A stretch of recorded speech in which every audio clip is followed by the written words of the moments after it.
DGen Nation fam, what is up? What is happening? We're here. Week 7 is upon us, almost halfway through the season. It's your host at Ryan Alexander _W is where you can find me on Twitter. And then I'm joined by the usual co-host here, Kevin Steele at Fantasy Rat 13. And Kev, we're at week 7, man. We're trudging along here. The weeks have been flying by, but hopefully, we're able to get on some plays here for week 7 and stack this bankroll up. Yeah, we're already off to a very rough and rocky start of week 7 with the Patrick Mahomes injury. So I felt that make you feel? Sick to my stomach there for a while as soon as it happened. And you could just tell that it was not good as soon as he couldn't get up. Like, I couldn't tell what was happening, but you just saw him lay there, and I don't know. And then it didn't take long for someone to send out the Lion King Simba beam. And so, yeah, I mean, I just hope that it's not like anything serious. I just think for the NFL as a whole, like, he's such an exciting player to watch, and so yeah. Yeah, I mean, anybody who's a fan of the NFL, it doesn't matter if you root for the Chiefs or root for the Broncos for that matter, you could hear that stadium just fall silent, and that was just not something that you want to see from one of the stars of the game. I heard him likened to, I think it was Strahan at the halftime. It's weird because it's like the CBS halftime or whatever, but it's the NFL Network showing. But anyway, they likened him to Michael Jordan, like leaving the league and him not being in it. So it just goes to show you, just even the people before him who played the game, how much they know that he means to the league. So we'll have to monitor that, definitely. That would definitely change all slates where it was hard to think about fading any Chiefs when they were on DFS slates. And now we have Matt Moore quarterbacking this team. Hit Tyreek Hill for a deep bomb there in the third quarter. But you just don't know week to week who to trust in this offense right now, probably outside of Travis Kelce. As we know, backups like to lean on, short yardage plays and low ADOT plays. And so Kelce could be utilized probably more so in the coming weeks. But yeah, Kev, that's definitely some rough news to start off the pod. But anyway, let's get into week 7. And no Chiefs on the slate. We got no Christian McCaffrey on this slate as well. So, a lot of interesting builds can be made. And this is actually the second week in a row where we don't have McCaffrey. But the second time here where we're not having to deal with one of the other Chiefs or Christian McCaffrey. So it makes for an interesting play. I believe there's 11 games here on this main slate, at least for DraftKings that is, and that's how we do it here at the DGen Nation. And real quick, before we get into it, Kev, those of you who are listening, who are new to the show, please, follow us on Twitter at DGen Nation Pod. You can find the podcast on iTunes, on Stitcher. We're on StreamYard right now, which has been great for us all season long. We've been doing the live shows, and we love that, to be able to put them on YouTube and Periscope and what have you through the different social media channels. So make sure you guys are following all that content. And we also have a free Slack chat that has really been crucial for a lot of people of the DJ Nation, kind of building their bankroll, having some big wins on showdowns, on primetime slate, on main slates. Last week was bananas with a lot of people in chat being on Stephon Diggs. I wrote him up in my article. We talked about him on the pod last week, Kev. A lot of good plays that were just talked about last week, even with George Kittle, his ownership going down with the injury. We still played him on the Millie Maker lineup. So last week was a lot of fun, and we're hoping to bring more of that fun here to week 7, as I think there's a lot of interesting ways that you can attack this slate. So, Kev, let's get into it. Let's start off with quarterbacks and just kind of what we're looking at and what we're seeing right now. So, it doesn't take much early dive into the slate to know that Josh Allen's in a premier spot here going against Miami.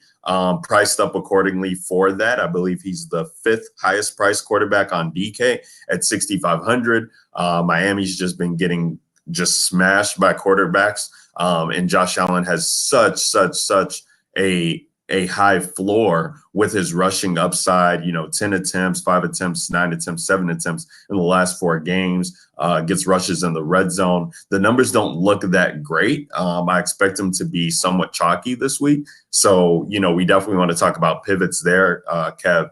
And then who else? And then so Russell Wilson is somebody I've been looking at. He's 6,600 here. He's actually the highest priced quarterback on FanDuel at 8,500, I believe. And this just seems like a great spot for him. This Baltimore defense is one that we've been attacking because it's not one that's been themselves. And just look at his numbers, Kev. I mean, the quarterback rating's legit. He's thrown for 1,700 yards already through 6 weeks, 14 touchdowns, no interceptions. And it just seems like a premier tournament pivot to me, off of Josh Allen, who's going to see considerably higher ownership, and just know that Miami's just bad all around. So like Devin Singletary's back healthy, Frank Gore's there. They could be rushing the ball, and Russell Wilson, no Will Disley. So we know that, limited targets to his wide receivers. He also likes to spread the wealth. So I think that you could probably play him, and you don't necessarily have to play a pass catcher with him, and you could still probably hit a 30-point game out of him. So I really like Russell Wilson this week. Deshaun Watson's at the top at 7,000. I think this game could kind of be good and juicy for fantasy purposes. Houston at Indy there with I think it's like a 48 over under total, if I'm not mistaken. Atlanta, Matt Ryan's going against the Rams. It doesn't look like a favorable matchup on paper, but all he does is throw for 300 yards. I mean, legit, every game he's had this year, he's thrown for 300 yards, which gets you a bonus on DK. He's finding touchdowns, whether it comes, in the second half or in the first half or what have you. He has been turning the ball over, but just the fact that he's thrown for 2,000 yards already, and if, Atlanta gets in a position where they have to play from behind, he could put up some fantasy goodness. Those are the 3 that I'm looking at, Kev, right now. I do like Kyler Murray. It's just hard because, he's priced around Josh Allen and Russell Wilson, who I like a lot. He's going to be on the road in New York, and it is a favorable matchup, don't get me wrong. But I'm not sure, David Johnson's just been so good recently that, maybe him being healthy might take away from that rushing upside we've seen. But scrolling down, Garner Minshew at 5,400. I think this is a good week to get back on him. I know a lot of people were talking about him last week, playing him in cash because of just what he had done in that Carolina matchup. And then he just went at home against New Orleans and really didn't do much at all, anything. 163 yards, threw a pick, no touchdowns, only 5 points. But this Cincinnati defense is one that we've been targeting all season long, Kev. So, if he's able to, find DJ Chark, find Dede Westbrook, the best thing about playing a Garner Minshew is you don't really have to guess who he's throwing the ball to. You can pair him with 2 of his pass catchers, those 2 receivers I just mentioned. You can pair him with just Chark probably, and really be able to build around with pieces from these other games that could really be good as tournament pivots. So that's kind of where I'm at right now in the early look as we're recording this podcast, but curious to hear what your thoughts are this week. Yeah, and I think you start with probably what is the most chalkiest game on this slate, and that is going to be Atlanta and the Rams. And it's even worse where Matt Ryan and Jared Goff aren't even really close to the highest priced options. Matt Ryan is 6,300 this week. Jared Goff is 6,200. As we know, Jared Goff has been awful so far this year. It just really hasn't been the same guy as we saw last year. But if you're ever looking for a bounce back spot, this would be it. The Falcons give up the most DK points to the quarterback position. We'll still have to wait and see what's going to happen with Todd Gurley, though it sounds like he could be back, which just gives them a boost overall. But I think that's where you're going to have to decide this week and kind of, take a stance on, because I think this game is probably likely going to carry the most ownership across the board, and rightfully so. These two defenses have not been fantastic. As we know, Jalen Ramsey was just traded to the Rams. Magically, his back is fine, and he's back and ready to go. So you have to figure that he is going to be seeing a ton of Julio Jones, even in his first week back. And then after that, so I definitely think the secondary pass catchers for the Falcons are definitely in play. But as for Jared Goff, if his ownership at all is going to be less than Matt Ryan, like I think that this could be a really nice spot to bounce back for him in this game. It's going to be inside the dome, so I do like Jared Goff this week. And there's not many weeks that I do like Jared Goff, but this is one of them, just because I think that this is a matchup he can exploit. Some other ones that you didn't really talk about. I think Daniel Jones is also an elite play this week. Going, at home against Arizona. If you just look at it right now, these are two high-paced teams. The Giants are averaging 40 pass plays per game, which is ninth in the league. And I think there's a lot to like here. I mean, they're going to get Evan Ingram back. There's a chance that Sterling Shepard will return. We know Saquon Barkley is back. He's practicing in full along with Evan Ingram. And it sounds like Sterling Shepard has gotten into limited practices, which, he still has to be cleared from the protocol, but there is a chance now that he could be back. And if he's back with Golden Tate, I mean, they're back at full strength on offense. And I think that really will do wonders for what Daniel Jones can do. Daniel Jones brings to the table. He also has some rushing ability in him. He's had 86 rushing yards on the season. That's ninth in the league. So, I think there's a lot to like. He does also have two rushing touchdowns. So in this matchup, in a game that likely is going to be back and forth, should be high scoring, I think that targeting Daniel Jones, pivoting off of the higher, the chalk that is going to be Jared Goff and Matt Ryan down to Daniel Jones, I think is a terrific play and somebody that I'm going to have a ton of exposure to. Like I said, if you want to pair him with whether it be Saquon and an Evan Ingram or a Golden Tate or what have you, I think you could do that. It should be mentioned that Patrick Peterson is back this week, so that is one thing to remember about him. Or about the Arizona side, which they have not had all year. So it'd be interesting to see how much he plays, especially he's been out for the last 6 weeks in a row. I don't know if he'll play the entire game or get a full allotment of snaps. But anyways, if you don't want to play them, I definitely agree that I think Gardner Minshew is at least interesting. At 5,400, you do wonder if they're just going to lean on the run and kind of take the ball out of his hands a little bit. And another one that I just kind of have this that it's kind of like Sam Darnold last week, but Mitchell Trubisky. I know Mitchell Trubisky has been awful to start the year before he got hurt, but this is a pretty good matchup. So the Saints allow the 9th most DK points to the position. And that's a little bit skewed because of the low scoring game they had last week against the Jags. They've been much worse than that. So I do think that this is an interesting matchup. They're coming back off the bye. I think they want to, probably get Mitchell Trubisky going here a little bit in this passing offense because, before we saw him, he did have the 3 touchdown passes on that primetime game to Taylor Gabriel before he got hurt. But they really need him to return more to the guy he was last year, at least somewhat there. And so I do think Mitchell Trubisky at 5,100, I do think is interesting play. I think stacking him with like an Allen Robinson or something like that is at least intriguing. Do you have any interest in like a Ryan Tannehill at 4,800? I don't currently, but I'm still playing around with builds. So there is potential for me to kind of want to play him. The problem is that I really like Derrick Henry this week, and we can talk about him later. But I feel like this is a matchup where they'll just be able to lean on the run a lot more, and he won't be asked to do too much. I honestly could see Tennessee getting up early on this game. I mean, I'm not really sure what Chargers team is going to show up. They've been Jekyll and Hyde all year, and really have just been so bad recently that it's hard to see, hard to try and predict what the game script is going to be for this matchup. But, if the Chargers do show up and play on the road and they're forced to throw, him and Brown could be good to pair with, if Delaney Walker's healthy enough, a pivot at the tight end position. I could see myself doing that. It would probably be only in teams where I'm 20 max entering. I wouldn't even feel comfortable playing him in cash, which is what we say sometimes to pay down a quarterback, but not here for me this week. I'd much rather, even like a Mitchell Trubisky who could run if he's healthy at 5,100. Much rather play him. I'd much rather play Minshew over that guy.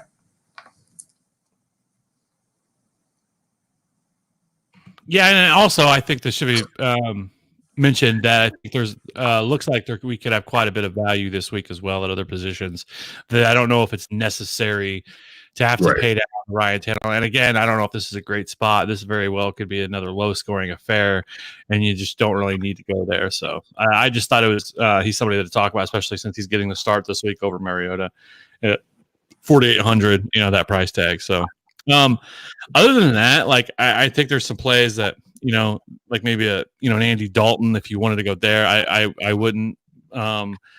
Just because I think that Jacksonville defense is still formidable enough, and Andy Dalton has just looked not great the last few weeks anyway. But Right. if you talked about the Houston game, Jacoby Brissett as like quietly went about his business. Like I don't think he's a tournament play by any means, but is he somebody that you would be? I mean, I don't play cash. I don't know what that's about, but is he somebody that you would play in cash at 5,600? Yeah, I mean, he's somebody that I would play in any format, Kev. I mean, to be honest with you, the thing about this is that it is a divisional game, so it's one that I typically tend to avoid. But the totals of these games have been kind of nice recently. Now that again was with Andrew Luck, so it's kind of jaded there on what we're actually getting. But Jacoby, when needed to, he's kind of stepped up. You look at the Oakland game, you look at the Atlanta game, and those numbers aren't going to like wow you. But if he's got a 23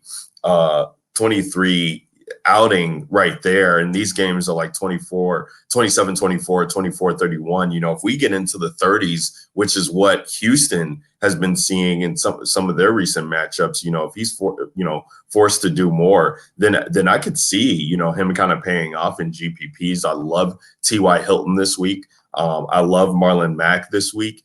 And, if you could maybe talk yourself into maybe getting one of those other receivers, if you think who it could be, then I think we could be okay with Brissett even in GPPs because of the price point on him, and if he's putting up 23 against those matchups, and really what you're looking for here to get him up to 30 is in that Oakland game, he just gets 40 more yards. You're looking at 3 more points there, and maybe he gets another score or what have you. And then Atlanta, he hit the 300-yard bonus, but only threw for 2. So if Houston kind of sells out to stop Marlon Mack, I think Brissett could pay off in GPPs. But in cash, I think it's a totally viable option to play for him, pay for TY, who both equate to like just over 13K in salary. Like that's crazy to me. I think it's 13.5 is what they equate to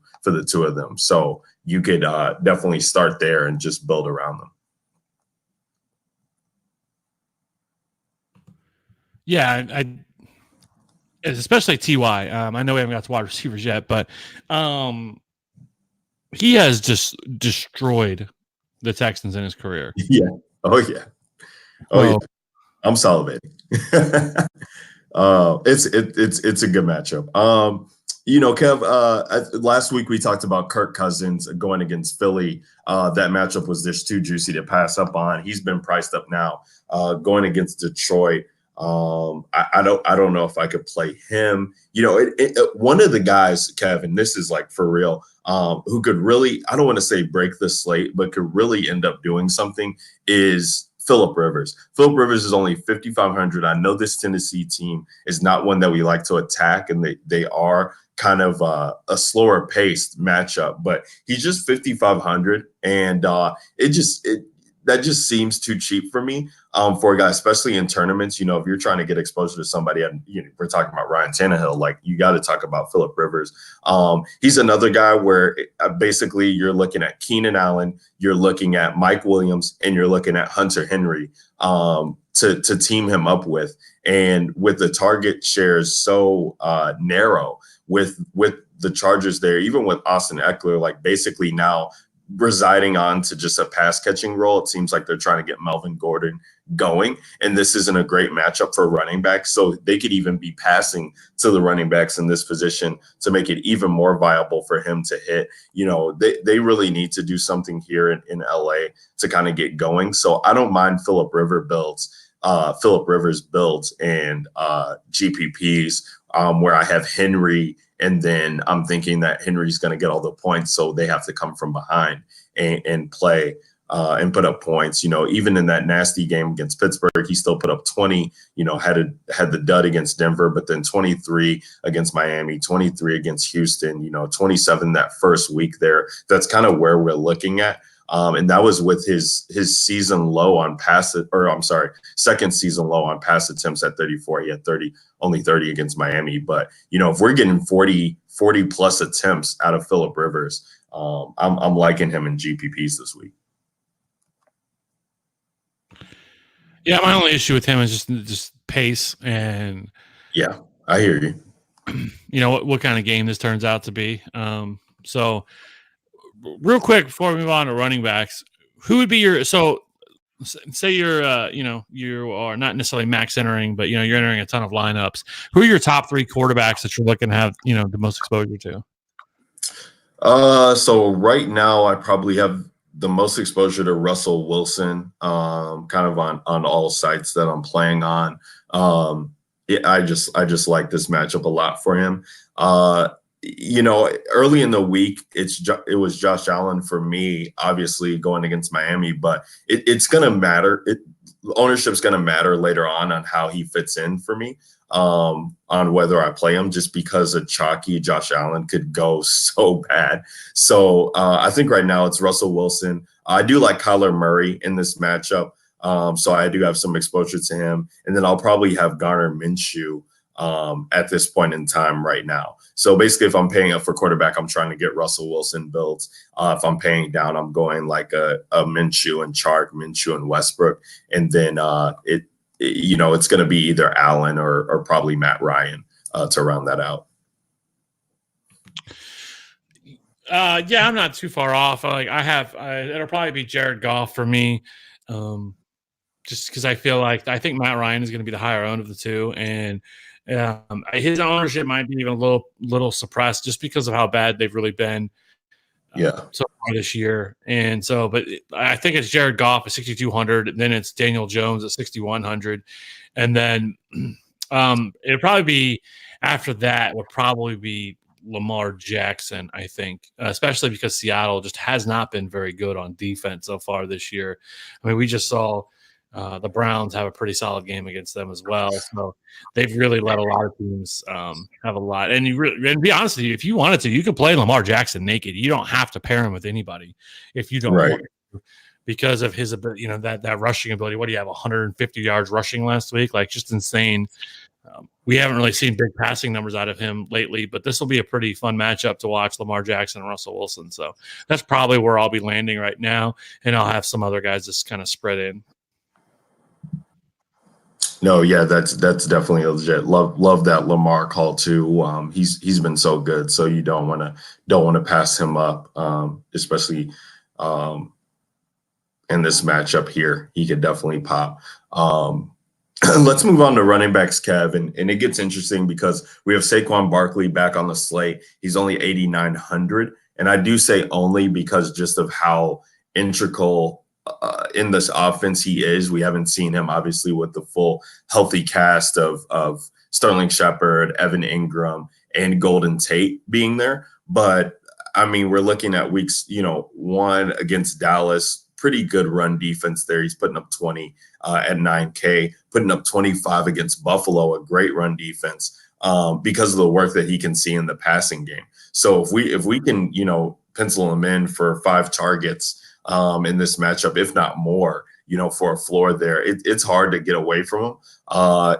He is priced kind of a little bit high, and there's 2 running backs who I love below him in Leonard Fournette and Dalvin Cook this week. So it's hard to get him in cash, but definitely in tournaments, especially with Fournette's ownership, I've seen it, getting up into the 25 range so far on Pro Football Focus. Then, a pivot to Saquon Barkley in that regard, I think could really do wonders there. So I definitely do like getting some shares of Barkley this week. I mean, Dalvin Cook, this is a perfect bounce back week for him. Jamal Williams just ran rampant against Detroit. They've been giving up a ton of points to the running back positions, and Dalvin Cook just had one of the worst matchups to it in the past 3 games, really, against Chicago and then Philly. That's kind of kept him quiet, but even a quiet game for him against Philly is still in the double digits at 13.4. We know what his upside is at 8K. That's just not expensive enough on DK for me. Leonard Fournette, nothing needs to be said. You just lock in running backs against Cincinnati and don't think about it. He's third in rushing on the season, only has 1 touchdown, and that's just crazy to me because his numbers have been so legit for fantasy. So if he's, getting a multi-score game here, that's going to be ridiculous. And they're actually allowing the most fantasy points per game. The Bengals are to running backs, and then the second most receiving yards to the backfield. And he's running more routes than Christian McCaffrey, which I found interesting from Pro Football Focus. So Leonard Fournette's just in a smash spot. Don't overthink that. I talked about Derrick Henry, how much I love him. I mean, the pace should be in his favor. He's only 5,800. We just saw what Connor did against this defense, the Chargers, who really haven't been that great of a matchup at all. For opposing offenses, and we know that Titans are just going to run the ball. They really want to give Henry, a minimum of 20 touches. It seems like his fewest coming last week against Denver with only 16. But before that, I mean, you could lock this guy in for 18, and it seemed like that was going to be what we were getting going forward. So he hasn't really popped since the Cleveland game, but I'm going back to the well with him in tournament lines. I really wish that Frank Gore wasn't playing this week, Kev, because I love Devin Singletary, and the fact that he's been hurt and is now coming back against Miami. I just want to try and jam him in, but I could see, Gore getting 10 to 15 carries and kind of paying off as well too. So that kind of lowers me on Devin Singletary as a play. But, we're looking down right here at 5,400 as well. And Devontae Freeman, he's actually been pretty nice, Kev, recently, and the passing work that he's getting is pretty legit. So I've considered putting him into some cash builds, especially with Matt Ryan too, just to get all of the equity there in this game and not trying to guess on receivers so much. But he's even with the limited attempts, he's getting work. It seems like he's getting more snaps than Ito Smith now. So if he's going to be getting that passing work as a floor there, I really like him. Josh Jacobs, his price seems too cheap, but I'm just not too sure about him going against Green Bay on the road. But we love running backs who have a full share of the backfield, and that's what Josh Jacobs has. So he should be getting a ton of touches there, and that really does it for me. There's no really low price running backs at this point, unless you can think of one where I'm missing an injury but those are the main guys that I'm looking at. I might have a couple sprinkles of Marlon Mack, and then definitely wish that Matt Breida wasn't having this timeshare with Tevin Coleman, because I would love playing Matt Breida this week. I think Tevin Coleman is the goal line back, and I think they've established that early on. But from a pass catching standpoint, Breida's been out there running the routes, so that's nice to see. And if you want to put him into some GPP lineups, I wouldn't blame you.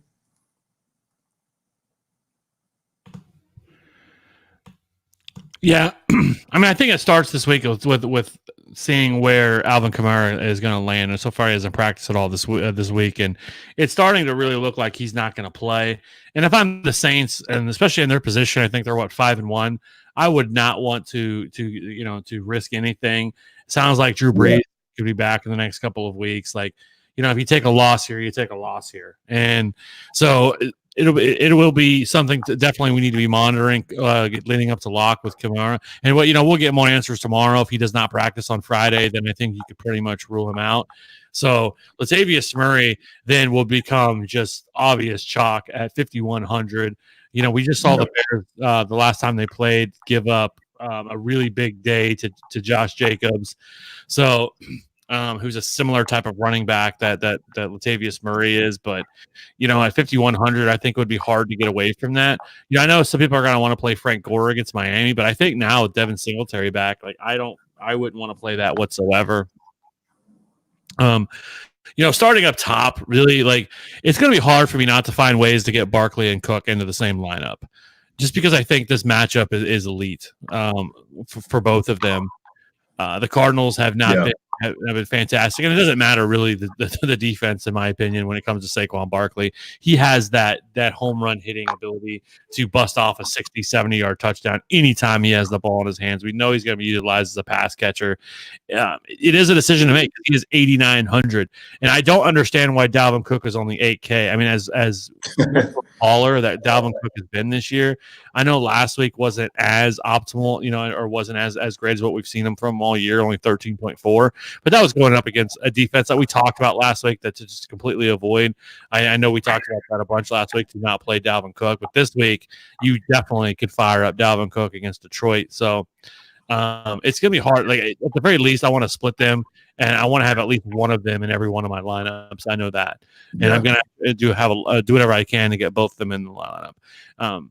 I think from there, I think Aaron Jones at 7,100, especially after with Jamal Williams, what he did last week, I think people are going to kind of shy away from him, and I think he bounces back. I don't mind the price tag at 7,100. The Raiders defense doesn't really scare me all that much. So, wow. I'm shocking to hear you say that, Kev. I mean, 7,100 seems very lofty to pay for a guy who is in a timeshare for sure. That's true, but here's the thing for me. I don't think I think he can. I think he can still get there with his. Because I mean, he's still being heavily targeted. If you look at it, each of the last 3 weeks, he was targeted 7 in week 4, 8 in week 5, and then 7 times again last week. Even when Jamal Williams was back, he still saw 7 targets in that offense. And to be honest, one of them should have been a touchdown, which would have raised his scoring much more. He's still being effective on the ground the last 2 weeks. I mean, even last week, he only had 11 carries, but he did have a 4.3 yard per carry average, which. It is what it is, but he's still definitely the best running back in this backfield. And, we'll get to it with wide receiver, but I mean, the Packers are banged up at wide receiver right now. I mean, this week, they very well could be leaning on Alan Lazard as their number one wide receiver. So they're going to have to feed the running back. So I just feel like this is a game, much like we saw against Dallas, where they really try to feed Aaron Jones. He's definitely, I think, their best back. And so I think his ownership is going to be suppressed, and it's a lot like Nick Chubb last week. Not the same situation, obviously, because Nick Chubb is definitely the workhorse there. But nobody really wanted to play Nick Chubb last week. Nick Chubb did not carry heavy ownership last week, and put up 31 DK points. And it's just a way to separate yourself from the field, because I think a lot of people would rather play Leonard Fournette, like you just mentioned, at 7K. Or pay up a little bit more for the David Johnsons or Dalvin Cooks versus playing Aaron Jones. So I think at 7,100 in a tournament play, I definitely like that play. And I think that he is definitely going to be carrying significantly lower ownership than ever all these other guys that are sitting around him. Yeah, no, I mean, from a pivot standpoint, that definitely makes sense in GPPs, and the ownership should be lower than we're used to seeing for him. For sure, and I still think he's the preferred goal line back. So anyway, like I said, I have no problem firing up Aaron Jones, even at that lofty price tag. Some other ones, if you wanted to get a little bit different, I think Devin Singletary does make some sense, even though he is coming back from injury. But I mean, this Miami team is so bad. Like, I could see them getting ahead here and kind of letting Devin Singletary have more run. So far this year, I think it's Devin Singletary has seven attempts of 10 or more yards this year. So it's 7 or more. Yeah. 7 carries that went for 10 plus yards, and he only has 10 attempts. That's crazy. Yeah. But he has been off the slate for some time.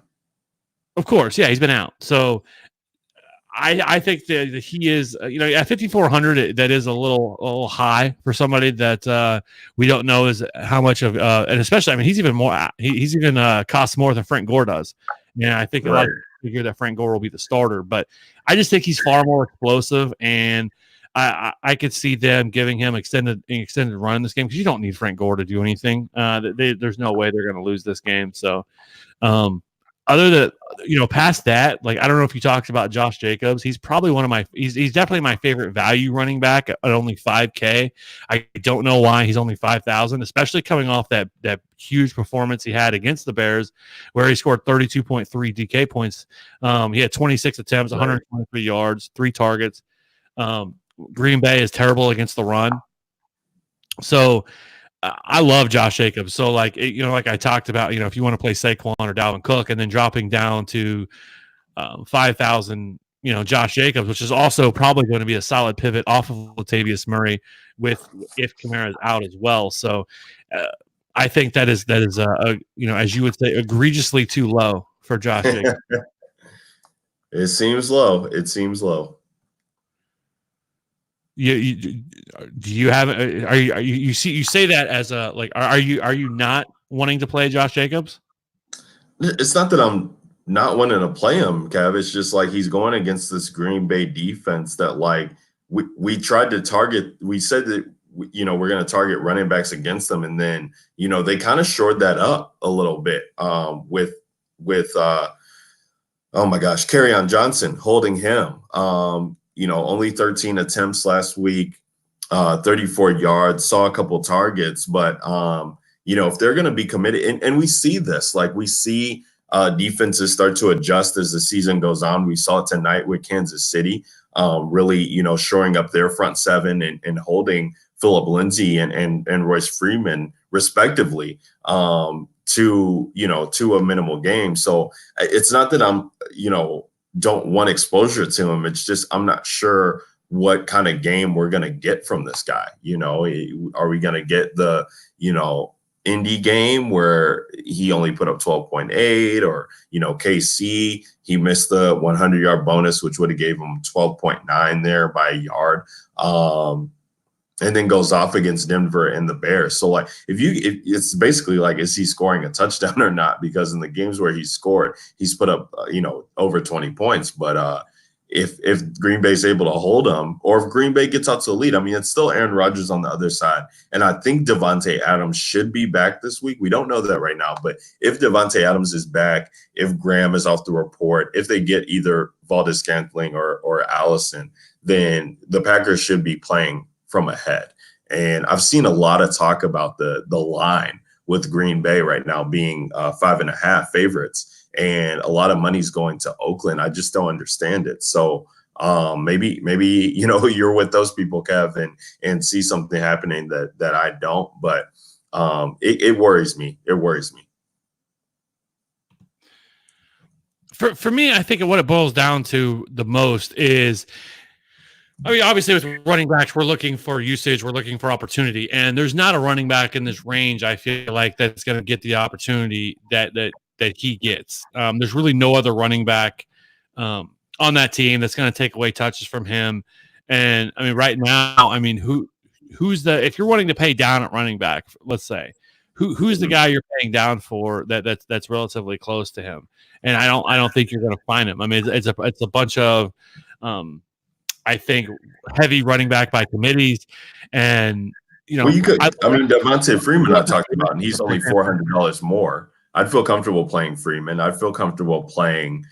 Henry's $800, I guess, when you get up to that range. But Henry and Freeman, I'd pay up the extra money to play. I mean, Kerryon Johnson is another guy who, like, owns that backfield. Like, even with the bad game I'm just alluding to with Green Bay, they kind of were just in the way that it was going back and forth, that kind of got game scripted out for him, but he was able to get the red zone, touchdown there, which is definitely, something that you want to see. So he's definitely in play every week when he's seeing, 21 touches, 29 touches, 15 touches, 18 touches. He's down there and getting exposure to him. It's not a great matchup for him in Minnesota, but or going against Minnesota, but he's only 5,100 and he's getting a lion's share of the work. No, that's true. But like you mentioned, I think that matchup is one of the worst on this slate with how good Minnesota's run defense is. So I don't know. I guess we'll find out with Green Bay.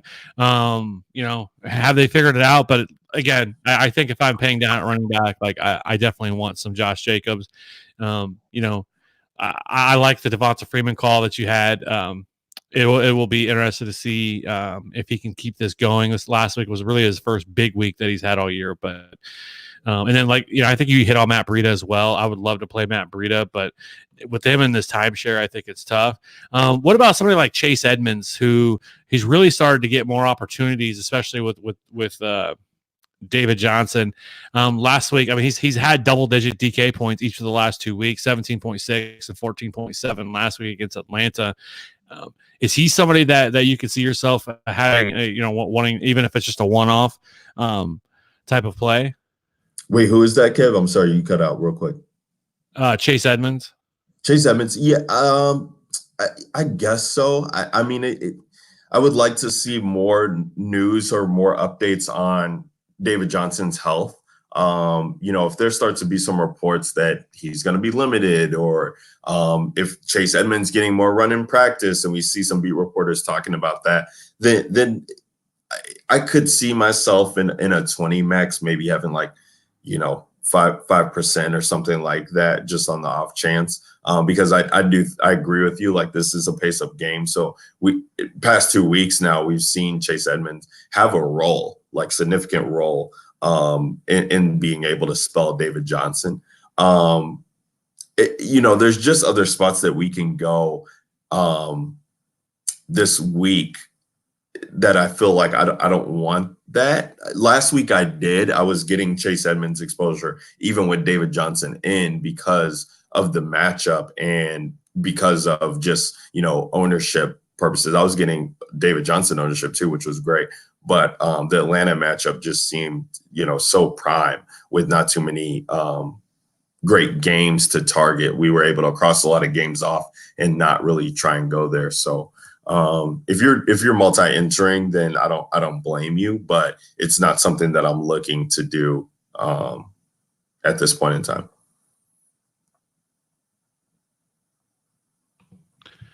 Yeah, again, I mean, I don't think I'd have a ton of exposure to him at all, but even if it's just a one-off here and there, I think that's something you could to look at, just because I think he's getting he's being involved in the offense, and as high a pace that this team is, the Cardinals want to run, that always lends itself to somebody like Chase Edmonds getting more opportunities. So, but I'll tell you what, like, really down here and like once you get past, really, in my opinion, for the most part, Josh Jacobs, like, it's really hard for me to imagine really wanting much exposure to many of these guys. Like, I love David Montgomery, the player, but I just don't think this is a good matchup even at home. But Yeah. At 48, I would love to play him, and it's really intriguing, to be honest with you. Like, the more you look at him, you're like, man, David Montgomery 4,800, like, that seems like a pretty solid price.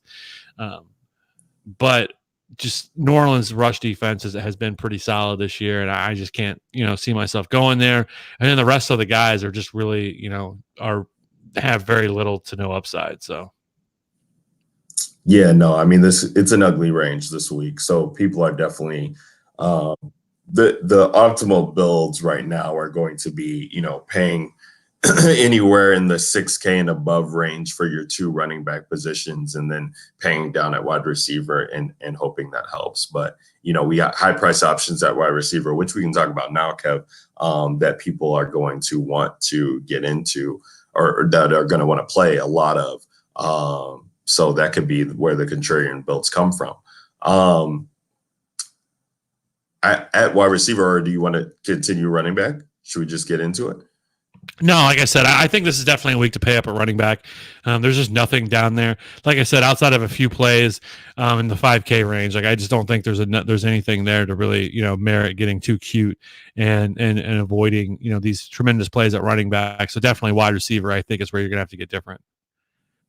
No, absolutely. And let's just get into it now, Kev, as we're talking about it. So wide receiver, you got Julio at the top. And what should be, an interesting game here. We're looking to see if Jalen Ramsey's going to be playing. You talked about it at the beginning. He could suit up. So, that's something that we'll have to monitor. And then Jones, of course, popped up on the injury report. Limited practice, so he's out there, but dealing with the hip, so we'll want to monitor that too. He really hasn't been doing it for us, to say the least. Last week, I guess 8K, he did put up 21 without a touchdown. You weren't terribly miserable about that, but there are other ways that you could have gone to use that money elsewhere that kind of paid off. So we really, when we're playing Julio, we're looking at that Philly matchup that he had, which was just pristine. But, getting 10 targets, he's catching 60% of those, scoring twice, putting up a 30 outing, like at 8K, getting 5X on him, or 4X on him, excuse me. That's really what we want there. At that price, you got Michael Thomas going on the road against Chicago. And you listen, if there's no Kamara here, Kev, I don't mind Thomas. I mean, it's a high price tag. Don't get me wrong, but like, who else is going to get the ball? And he's been getting, targets and not good matchups, so to speak. I mean, Tampa Bay was awesome, but like Dallas holds receivers low, 9 for 95. Jacksonville with Jalen being there, 8 for 89. If he's the only one, like I could see, playing him in some GPP lines, because that's going to be the way that they score, and they're going to look for him in the red zone. DeAndre Hopkins kind of let people down last week. He's getting another matchup here on the road going against Indy, where we don't know. I mean, he's had 2 relatively okay games, 15 and 16 DK points the past 2 weeks, but in matchups where we thought he was going to pop. And so this is a week where I don't think too many people will look to him, but I do think that this is not a good, last week was a good matchup for the running backs, right? So we saw Carlos Hyde get involved early. We saw Duke Johnson find the end zone. And that's kind of how Houston chose to attack it. This Indy team, they're probably going to have to, attack them through the air. So DeAndre Hopkins is one that I'm looking to as well in tournaments this week as people are kind of fading him. I will love doing a Jacoby Brissett and T.Y. Hilton team and DeAndre Hopkins to get the exposure there in that game.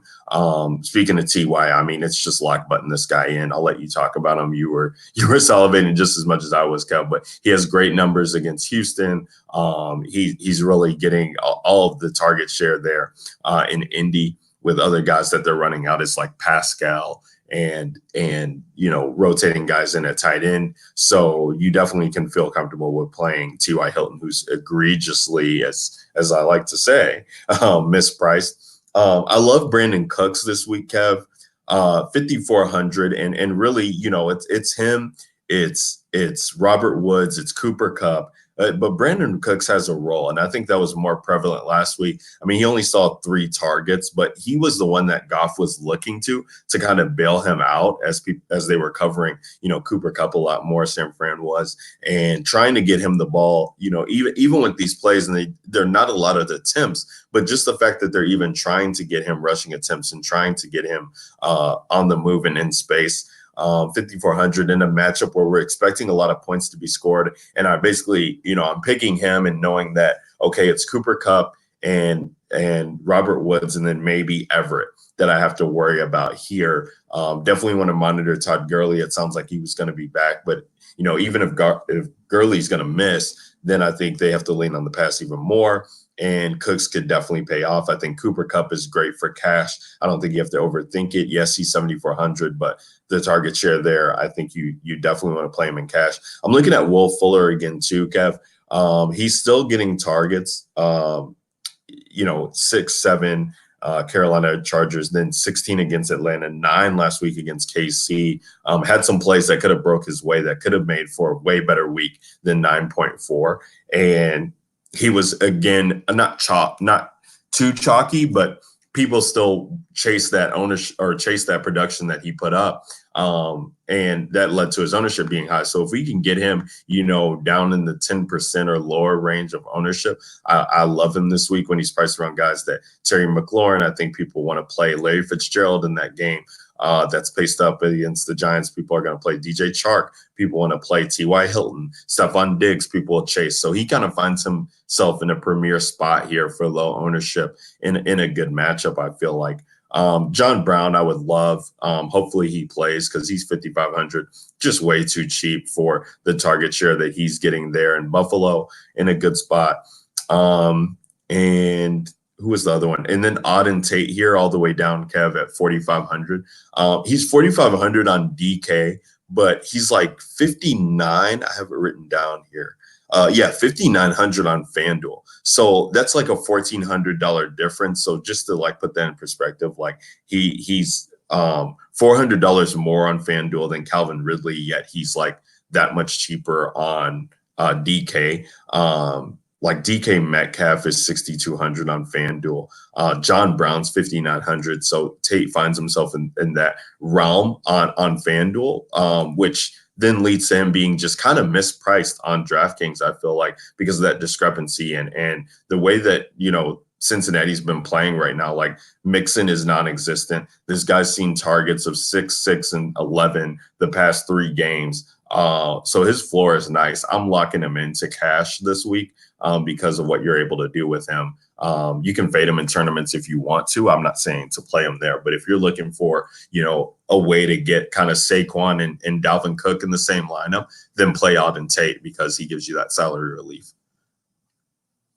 So that's where I'm at this week, Kev. Why don't you talk to the people and let them know where you're at wide receiver?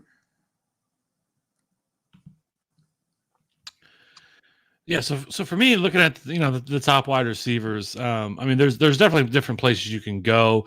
You kind of hit on DeAndre Hopkins. I mean, he's always a weekly option, but we just again since week 2 really just haven't seen that big week. It's like most teams have gotten comfortable with just taking him away, and they're just hitting him on short routes, short intermediate routes. But most teams are just double teaming him every game and just daring Will Fuller and Kiki to beat them right now. And then that's just so for Hopkins 7,800. I just don't know if I'm going to play that. But then again, this will be the week I don't play DeAndre Hopkins and he just goes ham.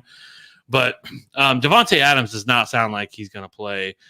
He has not practiced at all this week, though he said he's definitely starting to feel much better. I feel like that, this seems like a game where they feel like they don't necessarily need Devontae Adams to be able to win. So I think that I could see them having him sit one more week. And then, of course, he'll probably show up again and play against the Chiefs on next Sunday Night Football. But so with that, so right now, and then we're also looking at, so I think that's one of them. It sounds like Tyrell Williams isn't going to play. So in this game, like we are realistically looking at the fact that likely an MVS, if he misses, we could be seeing 3K Allen Lazard as the number 1 wide receiver for the Green Bay Packers this week in an Aaron Rodgers-led offense. So that's interesting. I think there's something else to note here that they talked about at this after the game, that Aaron Rodgers personally went over to the coaching staff and told them to get Allen Lazard into the game. And we know, and then shortly after that, he caught the touchdown. Like Aaron Rodgers, like if you're one of his dudes, you're one of his dudes, and he's gonna pepper you with targets. And we saw that at the end of the game against the Lions. I know that's very narrative speak and everything, but he's going to be the number 1 option against the Raiders. Like, it's hard not to have some interest in a 3K wide receiver. Right. That very well could be the number 1 wide receiver in this offense. Because I don't have a lot of, even if like a guy like Geronimo Allison plays, I don't have a ton of faith in him. Like, he just really hasn't done much all year, And honestly, so like I think you could go, very easily if MVS is out this week, if that ends up coming to fruition, it's good. Like I'm going to have some exposure to Allen Lazard. It's going to be probably in the 20%. You're going to have to. And he could be the free square this week that we're all looking for. Now, if he ends up being like 40% owned, then I'm probably going to be fading that and coming in under the field significantly. But, and the other one on the other side of the football, Tyrell Williams sounds like he's doubtful. And they just traded over the bye week for Zay Jones. And he very well could be their number 1 wide receiver in this game. And likely won't be the number 1 target, but Zay Jones is $3,100. And another option, we know Zay Jones has some ability. We've seen him play when he was in Buffalo. They finally decided to move on from him, but I was hoping that Tyrell would play just because I think he's a better fit for the slot. I think that's just kind of even going back to his career, or his college football career. That's kind of what he did. But again, like we know again that Derek Carr loves those short routes. He's not somebody who's going to take a bunch of chances as a deep threat, and that's really not Zay Jones's game. So this is somebody that I think profiles very well for Derek Carr as somebody who could get 10 targets in this game. I know this is he doesn't have a lot of time to learn the playbook, but getting the bye week to be able to get him some more time, some more reps in, then I think that he's somebody that I would also have some interest in. Yeah, that's crazy there. I wasn't even thinking about the Zay Jones trade having an effect this early. Keelan Doss there is cheap too. And this was a guy who was oh my gosh, Hard Knocks darling, and really hasn't seen his role come to fruition too much here in the regular season. But if they rely on him a little bit more, he could be interesting too there as well. So definitely a game to monitor there with a lot of injury news that we'll be waiting on through the week in Green Bay and Oakland. Kev, is there anything else you want to hit on here at receiver? I mean, you've talked about Sterling Shepard a lot. He's 5,700. Kenny Galladay is a guy you talked about a lot. They're priced together right there. Like this mid-tier, this 5K range of DK just seems so nice. There's so many people that I like here that I'm trying to find ways in 20 max teams to get exposure to some of these guys.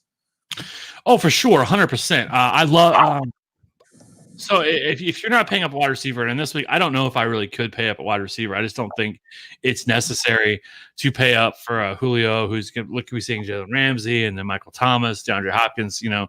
I just don't think it's necessary. And so, like, you're right, this 5K range is probably where I'll be living. And I mean, Robert Woods is 5,900 in this great game. We've already talked about T.Y. Hilton. Like, T.Y. Hilton in his career, I think, has 1,400 yards and 9 touchdowns against the Houston Texans. I think that's what it is. So he has just annihilated the Texans, and it never fails every time. And so I love T.Y. in this game. He's a smash play. I think that if you want to play Tyler Boyd at 5,600, we've seen his price drop. We know that obviously Jalen Ramsey will not be playing now that he's been traded. So his target share has been ridiculous. Seeing I think 26% of the targets there for Cincinnati. Allen Robinson, I think, is in a great spot against New Orleans. He's likely going to see a lot of Marshawn Lattimore, but Marshawn Lattimore has been shown to be beaten this year. So I don't mind playing Allen Robinson at 5,500. I think that's way too cheap. You nailed the Brandon Cooks call. I think he is somebody that, especially now inside the dome, that they utilize his speed. And really, to be honest, when you look at Atlanta, like that's exactly what the Texans did against them. They utilized Will Fuller deep multiple times, and I think this is a game. I think this is a real big time Brandon Cooks blow up type game. So at 5,400, it's hard not to have a ton of Brandon Cooks. If you want to pair him, and to be honest with you, I think that you can play Jared Goff and then stack him, even if you wanted to, with like a Brandon Cooks and a Robert Woods or something like that, and be perfectly fine. The other one, we talked about Julio Jones very well could be getting shadow coverage by Jalen Ramsey. So I think they spread the ball around, and I think Calvin Ridley at 5,300 as well is a great spot. So I think all of these guys, Christian Kirk at 5K, if he's back against the Giants, this 5K range is very juicy. And then if I was going to pay down, and like I said, we already talked about Alan Lazard and Zay Jones, but I think DK Metcalf, especially now with Will Dissly out for the year, I think this just opens up more targets for him. And so I think DK Metcalf at 4,800 is another way you could go. Mohamed Sanu at 4,600. So I think I've named enough players here, but going through the whole wide receiver list, huh? I'm not trying to. So basically, it's 5K wide receivers. Normally I just jump around, some of the top guys, whatever. But honestly, I think it's really to kind of tighten it up a little bit. It's 100%. It's T.Y. Hilton. It's Brandon Cooks. Allen Allen Robinson for me and Calvin Ridley in this 5K range. Yeah. And if you want to get a little bit different, I think, guys like Christian Kirk, if he plays, or, and then the guys at the bottom that I talked about. Love Ridley, Kev. I missed over him in this game, but yes, he's definitely has a role. He's kind of taken over this new kind of blanket role. I mean, they're running 3 wide receiver sets. It's not a question, but just it seems like it's Hooper. If he can't find Julio, then it's Ridley, then it's Sanu in that order, and just 5,300 in this matchup. Just it seems way too cheap. So I love Ridley in tournaments this week. And Marquise Brown, if he plays, Kev, I might have to get some exposure to him too, just because of what he's able to do on any slate he's on. So let's get into tight end here, and move it on here. And who we got something brewing here with George Kittle and Evan Ingram at the top, and two pretty good matchups. I mean, Evan Ingram has the premier matchup because he's going against Arizona, and he's 6,500, which, I mean, at this point, like, I don't even care about price. It's, are they playing Arizona or not? And then when you look at just the target share that Ingram has, I mean, come on. How can you think about not playing this guy from a cash standpoint? From tournaments, I get it. That is a high price tag on what you're getting, and there's so many mouths to feed now. I wish that we could get some news on the receivers being out or what have you, because that would make it that much more juicy. But George Kittle, I mean, whether he's limited or not, it kind of just pisses me off, because leaves a sour taste in my mouth. I had a great team last week in the $27 single entry, finished 66. I'm not bitter at all. Played Zach Ertz instead because of the limited, quote unquote, limited tag that Kittle was getting with the groin. Came up late, still ended up playing, and we had him on the Millie team, which was nice. But he's just the beast, and he's the only one catching passes right now in that offense. They got Dante Pettis, Marquise Goodwin, and Kendrick Bourne after him. Like, come on. Mark Andrews is really interesting for me, Kev, especially if Marquise Brown is out. He was out in the Cincinnati game, so we only saw 8 targets there. We'd like that number to be higher, but the yards that he's able to put up, just the receptions he's able to get, had some mediocre games here, but when he started out the season, going against Miami and Arizona in good matchups, we saw what his ceiling could be. And now he's still only 4,900, which I think is kind of cheap, especially if there's a pass catcher who's going to be out that Lamar Jackson relies on there. So you were talking about Lamar Jackson, like pairing him with Mark Andrews and then running it back with Seattle options, I think is the way to go and attack that game. Austin Hooper has been great, 5,300. It's still, I don't even know what to say. He's putting up numbers that would put him atop, top 20 wide receiver right now, Kev, the way that Matt Ryan's relying on him for 24 plus games in his past, or 3 in his past 4 on DK, and they won't price him up. I don't get it. So love him. Darren Waller, if he's healthy, he could be in a good spot there against Green Bay. Hunter Henry, I was talking about pairing him with Phillip Rivers in tournaments. I don't mind him. He's getting the price from being on Sunday night. He would see his price way increase from 36 to 4,000. Higher than that if he wasn't on that game. So he just put up 8 catches in his return, 400 yards and 2 touchdowns. And then Gerald Everett, if he can get going here, I don't mind him at 3,700 if you're gonna try and find ways to be contrarian and attack this game. He's only 3,700, so you're looking at San Fran, and that's not what you want to see, 2.9. But if he can give you something like he gave you against Tampa, 5 catches, 44 yards, a touchdown, like that's nice. That's what you're comfortable with, and rolling him in game stacks there in that Atlanta team if you hit on all the pieces. So that's where I'm looking at a tight end. Kev, what say you? Yeah, I'm not going to get cute this week. I did have a decent amount of Austin Hooper last week. I should have been much higher. Sometimes you try to overthink it a little bit, and especially once you get into tournaments that you want to be different, and so you sometimes start to fade the chalk, and it's not always a great move. And I started to like my early builds, like I was really really heavy on George Kittle, but the closer I got to lock, the more I was like, man, I need to get some Austin Hooper in here. Don't be silly, because I did that with Will Dissly, and am I happy I did, because he definitely paid off. So with Evan Ingram, even at that heavy price tag of 6,500. It's hard not to want to play him, especially considering there's the possibility that Sterling Shepard could be out as well. It's just going to be really hard to avoid him at 6,500. So I'm definitely going to have a lot of exposure there. And then after that, like I still like Darren Waller at 4,700. He is really right now the most consistent and really the only reliable target that Derek Carr has in that offense. So at 4,700. Definitely like that. Hunter Henry at 4K. We just saw him go off against the Steelers last week.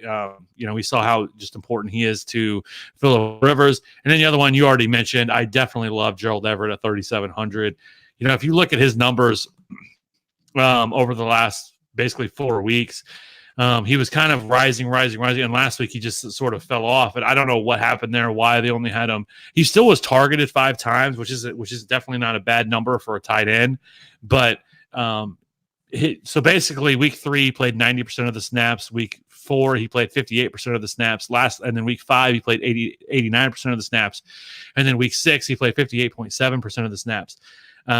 Even more so, we saw week 3, 25 routes, and then 42 routes, 41 routes, and then 13 last week, but he did have the 5 targets. So I don't think his ownership is going to be anything, and I think this is a great matchup. And if you want to get different in your builds and your stacks of this game and getting exposure to this game, he's definitely the way I would want to go. Yeah, I like him again. I mean, Higbee's pretty much been moved away from this offense, and he's not a factor right now. So Everett just seems too cheap. I'm trying to think if we missed anything. Like, Kev, is it getting too cute to try and play a Dawson Knox this week in the Buffalo matchup? I guess we got to monitor the Tyler Kroft news, if he's going to be back and kind of what role he's playing. But if he's out, Dawson Knox, is that too cute to kind of pair him with Josh Allen? Oh my gosh.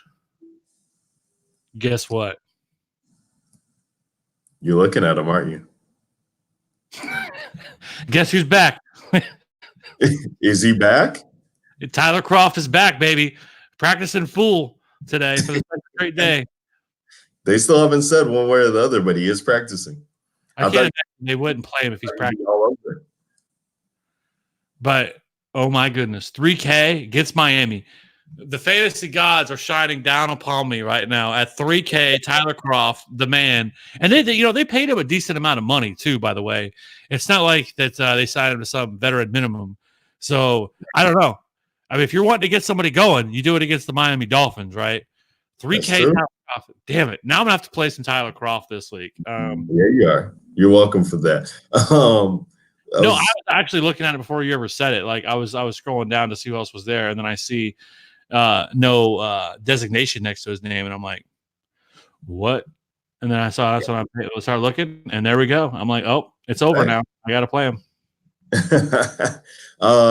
Jimmy Graham, he's on the injury report, Kev. Is it possible to trust him if we get these wide receivers kind of banged up and it's still a home matchup for him? It's a pretty okay matchup against Oakland, one that we used to target all the time last year in DFS.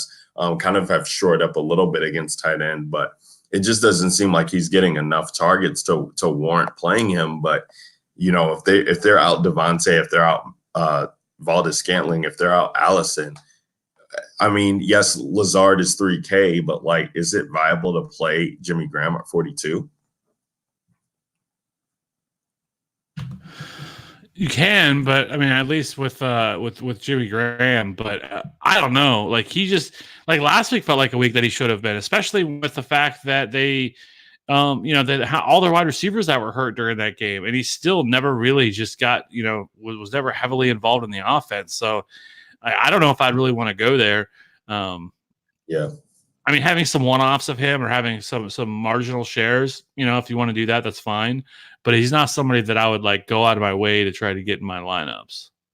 No, I agree with that. I just wanted to talk about it from that position because that he, could just get targets there if Aaron Rodgers trusts him. He's got a lot of receivers right now who are allergic to catching the football, which used to be Devontae Adams' role, but he's wishing for him to be back. So definitely news to monitor there in Green Bay. Let's get to defense, Kevin. We can close it out and build this Millie team for the people. So defense, of course, we get the high priced Buffalo Bills at the top. They're going against Miami. They get the high price tag at 4,300. Then you got the 49ers going against Washington at 41. Then we drop all the way down to 3,500. Jacksonville at Cincinnati, which probably is, or not probably, was based off of a price of Jalen Ramsey being there. Now that he's not there, that seems like too expensive. Packers at 34, Titans at 32, 31. Then we get the Vikings, Kev, at 3,100. Now, this is where I'm a little bit interested because on the showdown slate, I saw a lot of people talking about playing the Packers D and how this could be a good matchup for them. And they really didn't pay off their price tag. But we're looking at a team here in Minnesota who just really, outside of the Chicago matchup, kind of where they got shown up, they've been pretty decent. I mean, 6 points, 7 points. Atlanta, they got 16. Giants, they got 12 on the road. And then last week against Philly, 9, because they're getting to the quarterback with sacks. If they can get, either a forced fumble or interception, they don't allow points, Kev. Like 21 points is the most they've allowed. So you're not really worrying about that. If they get up in this game and Matt Stafford's forced to throw, could be some mistakes made there. Xavier Rhodes on Kenny Galladay. They could be shutting that down. So 3,100 Vikings is appealing to me. 3K Bears, if no Alvin Kamara, I'll definitely have exposure to. And then when we scroll down here, I'm looking at teams like Detroit in that same game, going against Kirk Cousins. They're 2,300. They did pretty damn well against Aaron Rodgers in Green Bay on the road, and now they get home cooking here. Matt Patricia, and oh my God, I'm gonna draw a blank on his name, but the defensive coordinator there, who used to coach, I can't think of his name, Schwartz, I think. They've been doing a good job there. They're 2,300, so I can get exposure to them. And then the Colts at 2K, Kev, they just seem too cheap. Like this seems like a really good matchup for them. I think, they went into KC and had 10. So at only 2K, you're looking at against Oakland 3, Atlanta 2, Tennessee 5, Chargers 7. If they get me, 5-7 at 2K, I'm okay with that. And Deshaun Watson, we've seen him, make some mistakes there, turn the ball over as well with the offensive line not playing up to snuff. So at 2K, I could see myself getting exposed to them in GPPs. What say you at defense this week? Yeah, I mean, I'm going to try to find some ways to get the Bills in just because that defense is elite against elite offenses. Now getting Miami. And yes, thank you for giving me Ryan Fitzpatrick this week, who's going to be starting who easily can, throw up 6 interceptions all in one game. So the Bills defense is going to be hard to get away from, though they are expensive at 4,300. If you're wanting to pay down, I think that there's a case to be made for the Raiders, to be honest with you, at 1,900. We've sort of talked about this a little bit last week with going down to some of these super cheap defenses. And to be honest with you, if the Packers are missing this many pieces of their offense, it's going to be hard not to want to play the Raiders, who could take advantage of some of this here. They haven't been fantastic, but at 1,900, you don't need them to do a lot. The last 2 weeks, they've got 8 and 10 fantasy point or DK points, and so it's hard not to want to play them. Last week they were able to finally get to the quarterback. They had 4 sacks last week, 2 interceptions. So I don't know. Like I think the Raiders at 1,900. If I was wanting to pay for any of these super cheap defenses, I think it's the Raiders. And so at 1,900, especially if you're wanting to pay up at a lot of these other positions, then I think just getting them in there is a place that I would want to go. And then I also agree. I think the Vikings at 3,100 is an option as well. And then past that, like I don't think that maybe Seattle, if you wanted to do that, with them being at home, would be another way you could go. Yeah. Seattle at home is a team that I usually target, but I don't know. The sack equity kind of goes down facing Lamar Jackson, so that would be tough for me. Um, maybe even the Rams against Atlanta. It is a home matchup for Atlanta, but 2,700 for them with Jalen in there would be nice. So um, I might be looking at them too later on in the week. But that's going to wrap it up for the Week 7 main slate discussion there, as we went through all of our favorite plays at quarterback, running back, wide receiver, tight end, and defense positions. And as we usually do on the DJ Nation pod, we have to build this Millie team. Only $10 to enter the Millionaire Maker this week. So a little bit half the price of what it usually is at $20. For you guys who kind of, don't want to pay that much for it. So now here's your chance to pay for half the price and have your shot at a millie going against how many people is it? 400, just over 400,000. So, but here we do it every week. We're going to try take it down here. It's the DFS DJ Nation building their millie team for Week 7 right now.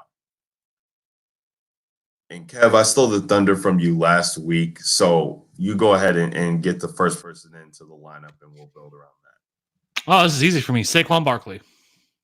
All right, let's do it. So my first play is going to be Brandon Cooks at 54 to get us exposure to that game. Well, then let's go with quarterback, Jared Goff. All righty. Now, I do want to run it back in this team. Right now, I'm going to say let's play Austin Hooper right now.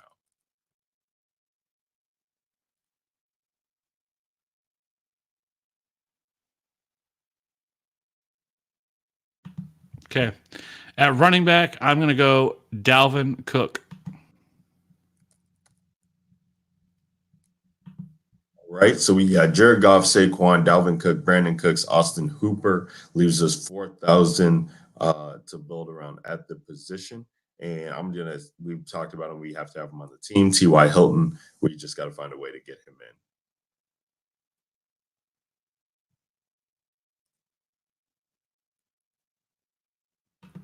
in. All right. Well, one thing I think we can do to make this happen is I will take one for the team here, and I will go Raiders defense. Of course you will. So Raiders D. So that's 42 left at the position. So Kev, I'm going to do this real quick, play around with it. We got Goff. Let's go ahead and throw in Everett at the tight end position, switch it to Ridley because we both like that, which leaves us 4,700.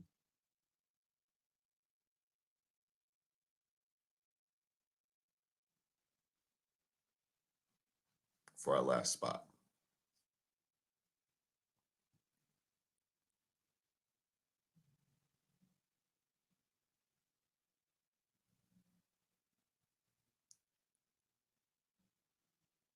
Which there are still some interesting ways to go here.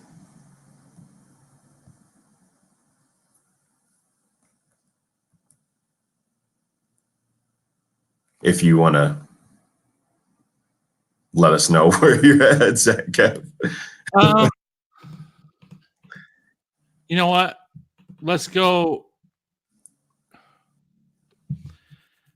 DK Metcalf. Too much money. No, it's not. You said you wanted to. Oh, that's what I did. Dang it! I accidentally because I had one going myself with it. I knocked in Jared Cook. That's what happened. That's why I was wrong. Okay, let me see. So we're looking at guys like Cole Beasley, Darren Waller, Chase Edmonds, Auden Tate, Sanu in that same game if we wanted to get weird. Kenny Stills if he's back. Willie Snead, no Marquise Brown.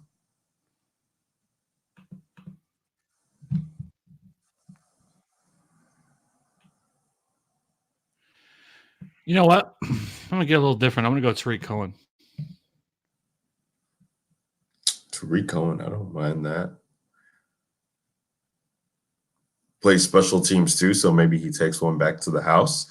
So at this point in time, and this is always subject to change, Kevin and I actually talked about with the way our build was last week, moving some things around, which we did, and sent that out to the Slack chat. So at this point in time, we have Jared Goff, Saquon Barkley, Dalvin Cook, Brandon Cooks, T.Y. Hilton, Calvin Ridley, Gerald Everett, Tariq Cohen, and Raiders D for a remaining salary of 100. That's going to be entered into the Millie lineup. If you want to know if we make any pivots or changes to that team, come on and join us over in our Slack chat. It is free. You just need to DM us on Twitter at the DJ Nation Pod. You can DM Kevin at Fantasy Route 13. We'll get you guys in there, and we'll be happy to have you. Probably lucky to have you.